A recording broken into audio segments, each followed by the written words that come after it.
ल त साथीहरू आज चाहिँ हाम्रो लन्चमा चाहिँ यहीँ एकदमसँगले लोकल चिकन पाक्दैछ साथीहरू यहाँ लोकल चिकनसँग चाहिँ आज हामी यहीँ बोइल राइस खानेवाला छौँ है साथीहरू यस्तो छ र यहाँ हाम्रो भेनाहरूले चाहिँ पस्किनु पनि थालिसक्यो र आजको हाम्रो थाल चाहिँ डरलाग्दो छ साथीहरू यिनीहरूले त प्लेट ल्याएछ मजाले हामी चाहिँ नल्याएर चाहिँ यस्तोमा परिएछ बस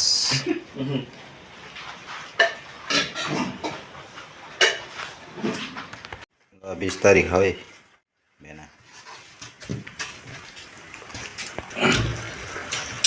अड्केला हड्डी फेरि यस्तो अन्त खुवाइ भनेको चाहिँ एकदम निट एन्ड क्लिन तरिकाले यहाँ खुट्टा खाएको कुखुराले छरेर खाएको छ